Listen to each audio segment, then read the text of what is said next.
Oke, bismillahirrahmanirrahim. Assalamualaikum warahmatullahi wabarakatuh. Di sini saya akan mempresentasikan tentang tugas besar praktikum mesin listrik tentang motor asinkron.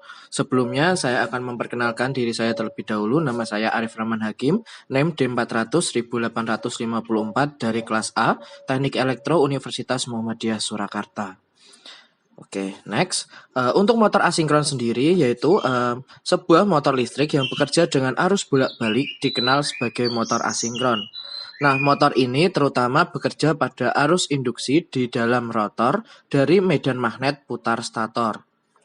Pada desain motor ini, pergerakan rotor tidak dapat disinkronkan melalui medan stator yang bergerak.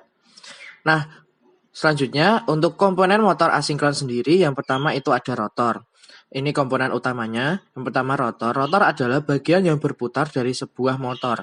Rotor dapat berputar dengan dua sumber energi, yaitu energi mekanik dengan putaran dari alat yang terhubung dengan rotor tersebut, dan energi listrik.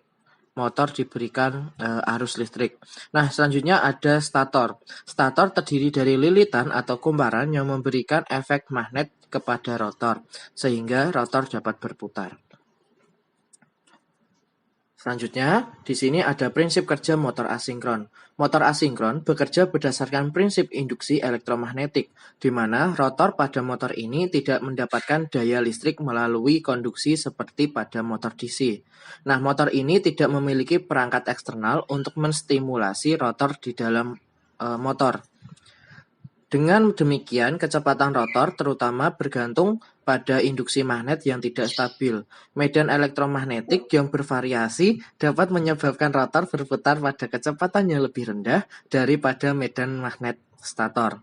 Ketika kecepatan rotor dan juga kecepatan medan magnet di dalam stator bervariasi, maka motor ini disebut motor asinkron. Variasi dalam kecepatan biasa disebut dengan slip. Nah, selanjutnya di sini ada torsi motor asinkron. Dari grafik ini, dari gambar di atas, dapat dijelaskan sebagai berikut.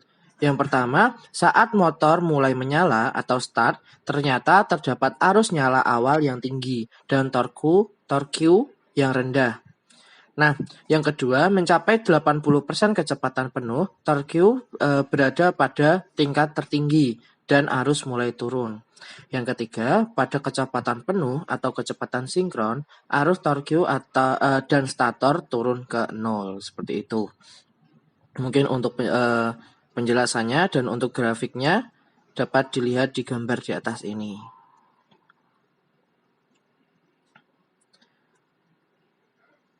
Nah, daya motor asinkron. Ketika kita mengidentifikasi dan menghitung tiga hal penting dari motor asinkron berdasarkan diagram aliran daya, yaitu efisiensi, daya, dan torsi dari motor asinkron. Dari efisiensinya, efisiensi merupakan rasio dari daya output dengan daya input. Untuk rumusnya yaitu efisiensi sama dengan PL per PE. Nah, untuk rugi-rugi pada rotor itu PJR sama dengan S kali PR. Nah, untuk daya mekanik, PM sama dengan dalam kurung 1 dikurangi S dikali PR. Untuk torsi motor, TM sama dengan, ini ada konstanta, ketentuan, ketetapan 9,55 dikali PR dibagi NS. Nah, untuk rangkaian motor asinkron sendiri, bisa teman-teman lihat.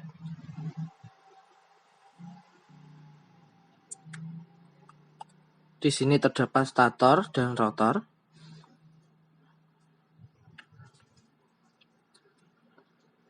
Nah, selanjutnya di sini rangkaian pada MATLAB Simulink. Nah, rangkaian pada MATLAB Simulink di sini yang pertama terdapat sumber yang disetting seperti ketentuan 380 dengan frekuensi 50. Di sini juga terdapat torsi, terdapat yang kotak besar ada bulatnya ini, dia motor asinkron. Terus di sebelahnya ada R eksternal. Nah, R eksternal ini nanti yang nilainya dapat diubah-ubah. Di situ juga nanti ada kecepatan, ada torsi, ada arus, ada PA, dan ada PB. Nah, untuk hasil uji coba MATLAB Simulink sendiri, Di sini terdapat tabel untuk sumbernya 380 volt, untuk torsinya 5, untuk R eksternal di sini ada beberapa R eksternal yang diujikan, ada 0, 36, 66, 96, 126, 156, dan dapat dilihat untuk hasil-hasilnya. Untuk arusnya, untuk PA, untuk PB, untuk P input, P output, efisiensi, dan lain-lain. Nah, berhubung di sini ada 1, 2, 3, 4, 5, 6, ada 6 percobaan. Nanti mungkin untuk pada saat disimulasi di MATLAB Simulink, nanti akan dicoba 3 percobaan saja. Yang penting kita dapat mengetahui karakteristik dari motor asinkron ini. Next, nah untuk perbandingan tegangan terhadap kecepatan, di sini bisa dilihat nilai tegangan beban terhadap kecepatan berbanding terbalik. Semakin kecil nilai tegangan, maka semakin besar kecepatan yang dihasilkan. Begitu sebaliknya, semakin besar nilai tegangan, maka kecepatan yang dihasilkan semakin kecil. Nah, bisa dilihat di sini untuk nilai tegangannya, misal ini dia 156, dia kecepatannya 200. Nah, pada saat untuk nilai tegangannya semakin kecil, bisa dilihat untuk tegangan 66, maka nilai dari kecepatannya yaitu sekitar 800 sampai 900 rpm. Jadi semakin kecil nilai tegangan, maka semakin besar kecepatan yang dihasilkan. Jadi itu perbandingan tegangan terhadap kecepatan. Nah, perbandingan selanjutnya yaitu perbandingan kecepatan terhadap keluaran atau payout. Nah, di sini nilai kecepatan terhadap keluaran berbanding lurus. Semakin kecil nilai kecepatan, maka semakin kecil juga keluaran yang dihasilkan. Begitupun sebaliknya, semakin besar nilai kecepatan, maka keluaran yang dihasilkan semakin besar. Bisa dilihat di sini, untuk kecepatan 160,7, untuk keluarannya 100. Nah, semakin tinggi, misal untuk kecepatan 1150, untuk payout-nya yaitu 600. Jadi, semakin kecil nilai kecepatan, maka semakin kecil juga keluaran yang dihasilkan. Dan sebaliknya, kecepatan semakin besar nilai kecepatan, maka keluaran yang dihasilkan juga semakin besar. Oke, mungkin bisa kita lanjutkan ke simulasi di MATLAB Simulink-nya. Oke, di sini ada simulasi dari Simulink motor asinkron. Jadi di sini terdapat sumber yang telah disetting 380 dengan frekuensi 50. Nah, di sini juga terdapat torsi 5 rpm dan terdapat motor asinkron. Terdapat R eksternal juga di sini yang nilainya itu akan atau dapat diubah-ubah. Nah, oke, kita bisa di-run di sini dengan R yang eksternal yang pertama yaitu 36 ohm. Nah, bisa dilihat di sini untuk kecepatannya itu di angka 1150 dengan torsi 56. Dengan arus 19,31.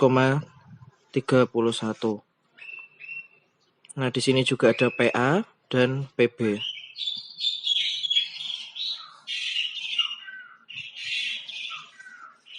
Nah, selanjutnya kita mengganti R eksternalnya dengan sesuai yang di tabel, ada 66 ohm, kita run.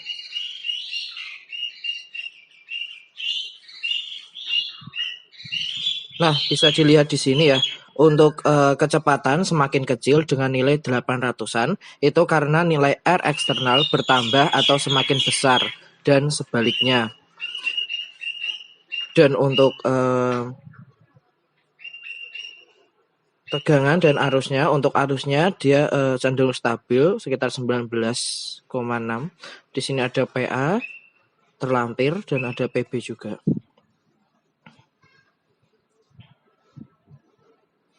Oke, untuk percobaan yang ketiga kita ubah lagi R eksternalnya dengan nilai 96 ohm, kita run.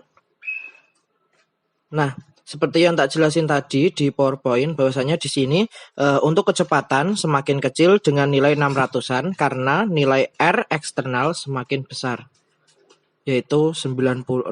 Jadi lebih besar daripada percobaan yang kedua tadi.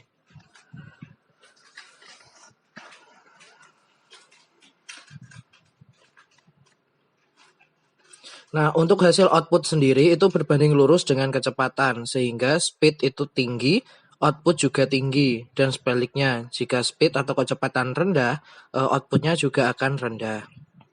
Nah, untuk arus sendiri, dia masih sama, cenderung stabil sekitar 19 ampere. Oke, mungkin itu saja yang dapat saya presentasikan. Kurang lebihnya mohon maaf. Wassalamualaikum warahmatullahi wabarakatuh.